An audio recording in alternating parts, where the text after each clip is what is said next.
السلام عليكم ورحمة الله وبركاته. ازيكم يا جماعة؟ طبتم وطاب ممشاكم. درجة الحرارة الكام يوم اللي فاتوا دول كانت عالية جدا زيادة عن اللزوم. درجة الحرارة كانت بتوصل معايا ل 43 و45، والرطوبة كمان كانت عالية زيادة عن اللزوم. احنا كبني ادمين كنا ماشيين بنلزق، الله المستعان. وطبعا ده كان مؤثر معايا بشكل كبير جدا على الفراخ بتاعتي. هتلاقي ان الفراخ مش جايبه معانا اوزان، الحيويه مش تمام، الفراخ اصلا مش قادره ان هي تتحرك من مكانها. احنا النهارده ان شاء الله في الفيديو بتاعنا ده هنستخدم الخميره، سواء كانت بقى خميره فوريه او خميره بيره اللي نقدر ان احنا نجيبه. والخميره البيره افضل كمان لو قدرت ان انت تجيب خميره بيره. هنستخدم ان شاء الله الخميره عشان تعلي معايا اوزان الفراخ وتعلي معايا مناعه الطير وتعلي الحيويه، بحيث ان هو يقدر يستحمل درجات الحراره العاليه اللي احنا فيها دي.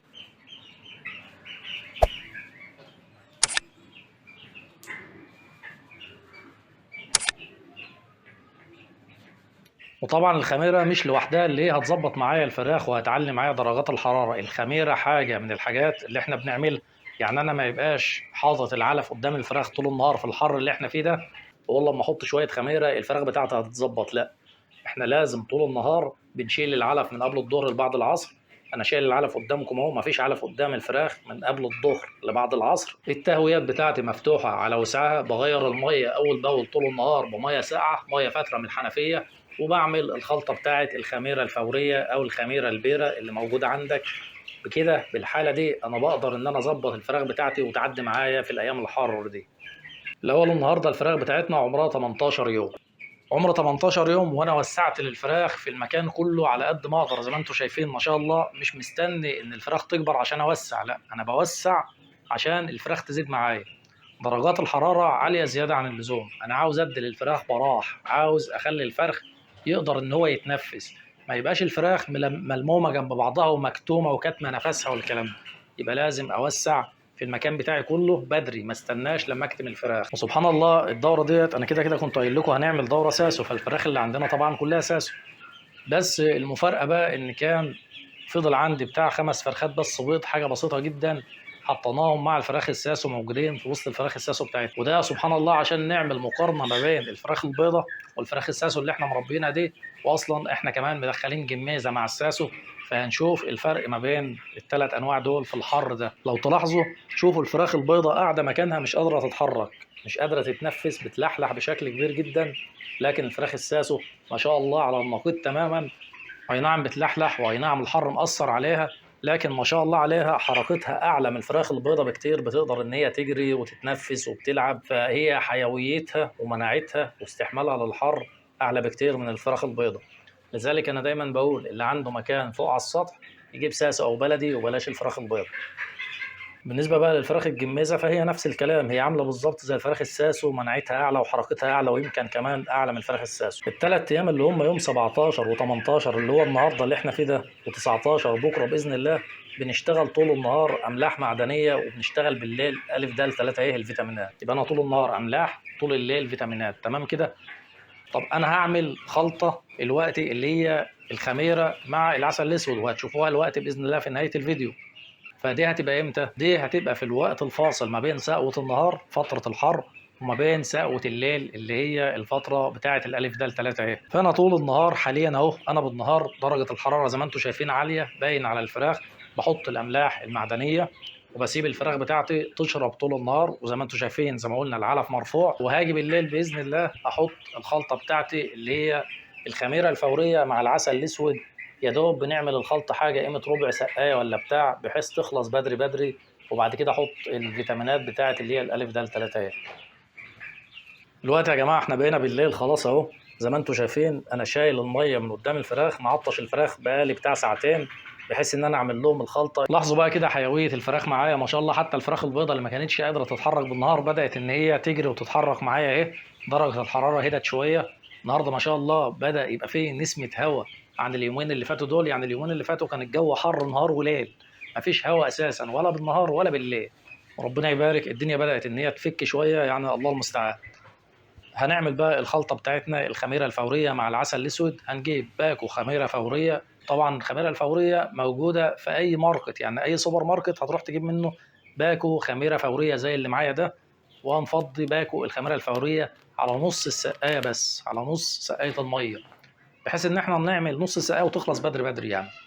هنحط باكو خميره فوريه، وهنحط معاه معلقتين عسل اسود، هنقلب كويس جدا، وبعد كده بننزل الخلطه اللي احنا عاملينها دي قدام الفراخ.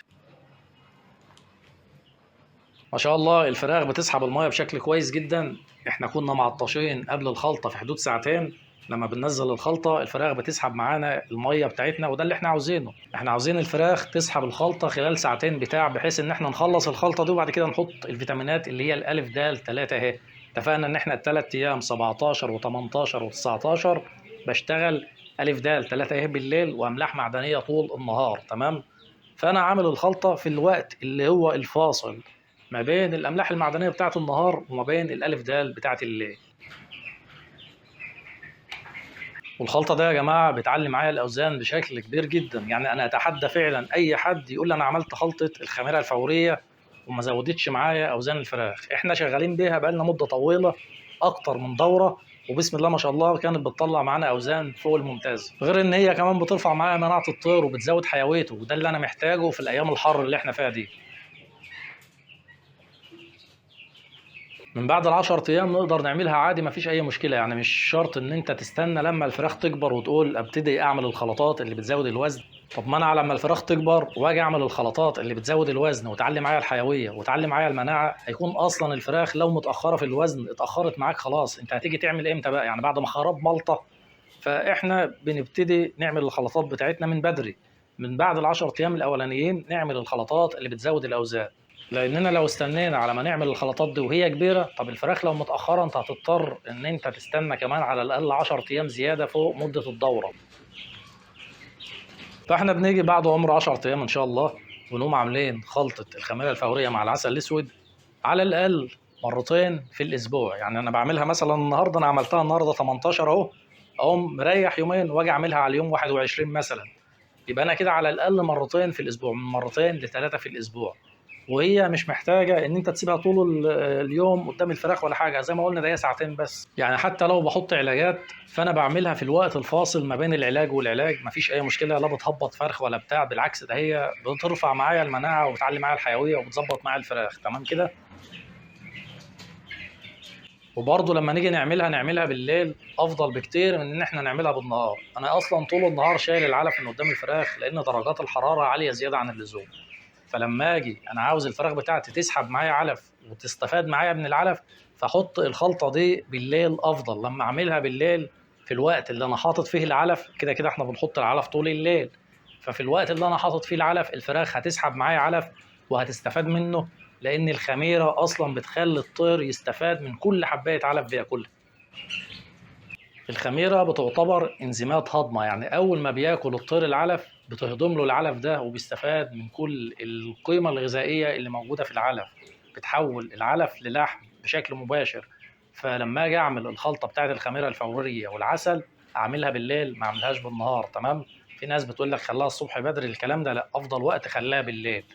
لأن أنا أصلا العلف الرئيسي بتاعي هيبقى آخر النهار، طول الليل الطيور بتاكل، باجي بالنهار انا بشيل العلف عشان حراره الجو العاليه. وبالنسبه للعسل، العسل كده كده رافع مناعه ومجموعه فيتامينات طبيعي مليون في الميه، بيفوق لك الفراخ وبيديلها طاقه وبيخلي الفرخ يسحب معاك ويفوق وتلاقيه بيجري وبيلعب بيتحرك. فالعسل برضو مع الخميره مفيد جدا، بس مش بكتره. لازم ناخد بالنا ان كترة العسل زيادة عن اللزوم ممكن تعمل معايا نسبة اسهالات، فانا اخلي العسل زي ما بنقول معلقتين عسل بس على باكل الخميرة الفورية. لو زودت عسل زيادة عن اللزوم هيعمل عندي اسهال للطيور، خدوا بالكم الحتة دي. خلصنا خلاص فيديو النهاردة، اللي محتاج اي حاجة يبعت لي في التعليقات. اشوفكم على خير، والسلام عليكم ورحمة الله وبركاته.